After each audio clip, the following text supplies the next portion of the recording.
Assalamualaikum warahmatullahi wabarakatuh. Perkenalkan nama saya Dara Putra Suni dengan 3 digit terakhir 073 dari Tarang Angkatan 2024, kelas praktikum C. Nah, langsung saja di sini saya akan menjelaskan tentang teori untuk praktikum sistem main embedded yaitu I2C dan sensor. Nah, ini untuk judul teorinya itu arsitektur bus I2C. Langsung saja. Nah, arsitektur bus dua kabel atau I2C, yaitu komunikasi I2C mengandalkan dua jalur kabel utama untuk bertukar informasi antara komponen keras. Jalur pertama adalah serial data atau SDL, yang berfungsi sebagai lintasan dua arah untuk transmisi informasi utama. Jalur kedua adalah serial clock atau SCL, yang dikendalikan oleh perangkat utama untuk menyediakan sinyal data, memastikan antar sinkronisasi sempurna antara semua perangkat keras yang terhubung dalam satu jalur tertutup. Selanjutnya ada mekanisme open drain dan pull up. Semua pin microcontroller hanya bisa menarik voltase ke level logika rendah atau ground. Komponen pull up memaksa tegangan ke level logika tinggi secara otomatis saat bus sedang tidak mengirimkan sinyal data. Untuk mengaktifkan ketahanan dalam ini, resistor pull up pada lini SDA dan SCL sangat dibutuhkan. Nilainya bervariasi antara 1K hingga 10K ohm. Nilai resistor pull up ini berfungsi meningkatkan ke level logika tinggi secara otomatis saat bus sedang tidak mengirimkan sinyal data. Selanjutnya ada fleksibilitas pengalamatan perangkat. Identifikasi komponen dalam jaringan I2C sangat bergantung pada alamat perangkat keras yang tertanam di dalamnya. Standar dasar beroperasi menggunakan alamat 7 bit yang secara teoritis mampu menampung hingga 128 perangkat berbeda dalam satu jalur fisik yang sama. Untuk arsitektur dalam dunia modern, standar tambahan 10 bit addressing diperkenalkan, memperluas kapasitas maksimal hingga melayani perangkat tanpa mengganggu kompatibilitas operasional modul keras berjendela 7 bit yang terhubung pada jalur fisik yang sama. Nah, selanjutnya ada validasi transmisi, yaitu bit ke-9 atau ACK atau NACK. Integrasi setiap kepingan data yang melintas bus dievaluasi melalui bit ke-9. Penerima yang berhasil memproses 1 byte data akan memberikan sinyal acknowledge atau ACK dengan menarik SDA ke level rendah. Apabila penerimaan tidak siap atau gagal memproses jalur SDA akan dibiarkan mengambang pada logika tinggi, menghasilkan kondisi not acknowledged atau NACK yang memberi tahu perangkat utama untuk menghentikan komunikasi. Selanjutnya ada pengendalian aliran komunikasi. Pengiriman kondisi start dimulai master dengan menarik SDA ke rendah. Kondisi stop dihasilkan dengan melepaskan SDA ke bus saat SCL tinggi. Repeated start memungkinkan master mengoper komunikasi baru dan dilanjutkan tanpa benar-benar melepaskan penugasan bus ke pihak lain, menjaga kesinambungan transaksi multi-target. Selanjutnya ada klasifikasi kecepatan transmisi. Protokol I2C mendukung berbagai mode kecepatan transmisi. Standar mode bekerja pada 100 kHz untuk sensor sederhana dan pembacaan EEPROM lambat.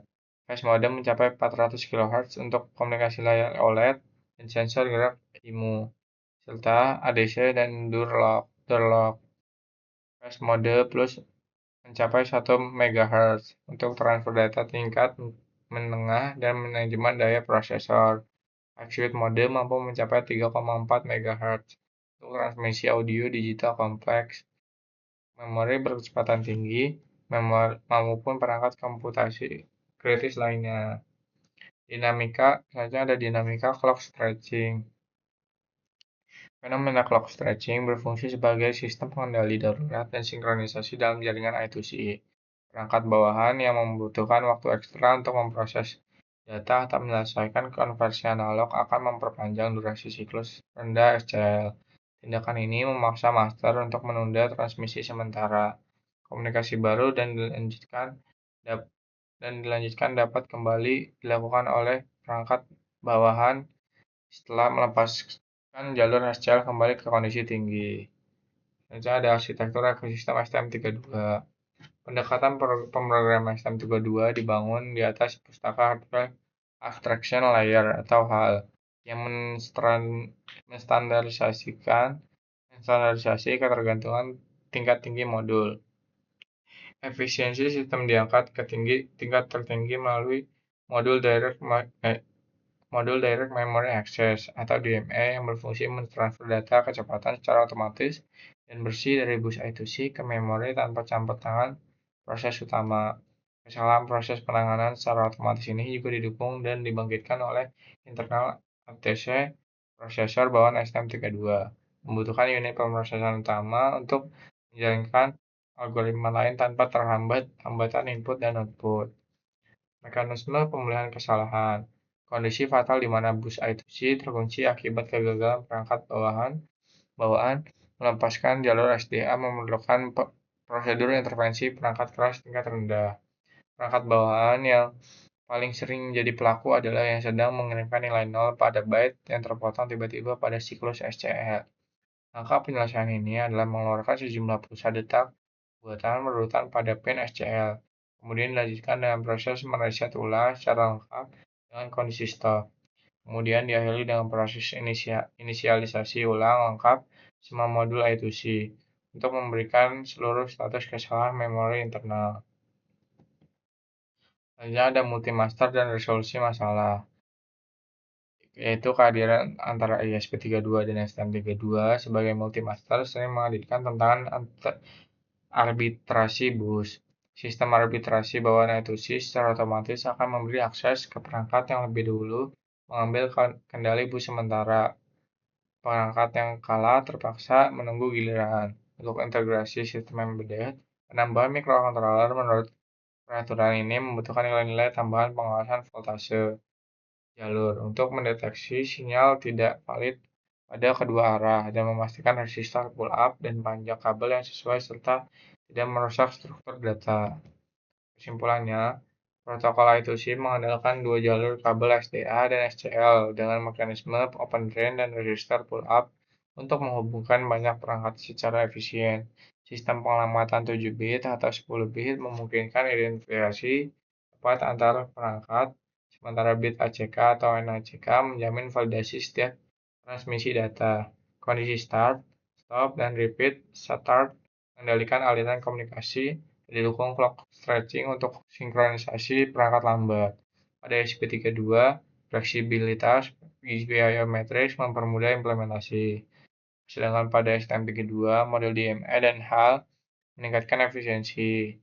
Pemahaman mekanisme bus locking dan arbitrasi multi-master menjadi kunci keandalan sistem I2C di lingkungan embedded nyata.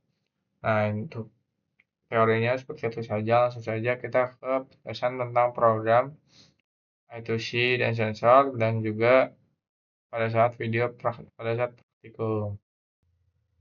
Nah, ini buat program pada percobaan pertama. Ini kita langsung saja lihat programnya. Kurang lebihnya seperti ini programnya. Langsung saja kita lihat video saat praktikum itu dilaksanakan. Nah, ini buat program percobaan pertama. Untuk videonya langsung saja kita simak saat program ini dirunning. Oh, Dan. Masa nggak tahu Elvis Presley? Setelah itu kita upload.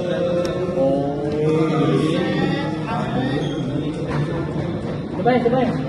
Jelasin dulu.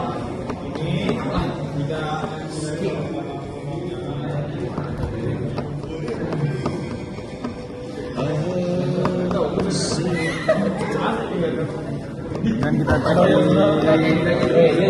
serial monitor dan muncul seperti ini.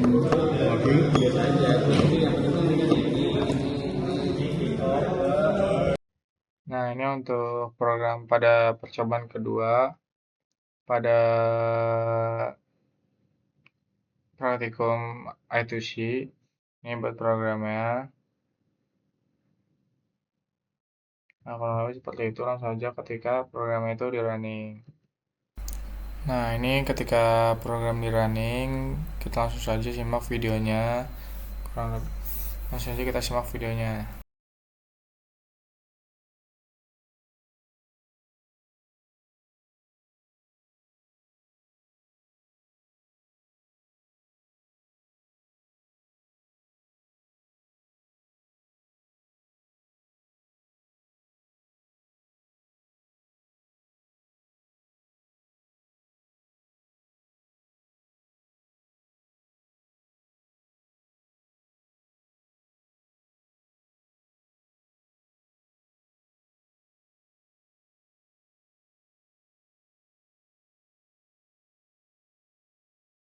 Buat program percobaan ketiga yaitu variasi, ini untuk dari praktikum EduC ini langsung aja kita lihat programnya seperti apa. Nah, kurang lebih programnya seperti ini. Langsung aja kita lihat saat program ini di running pada saat video praktikum. Nah, ini video pada percobaan ketiga pada praktikum EduC ini. Kita langsung saja simak buat videonya.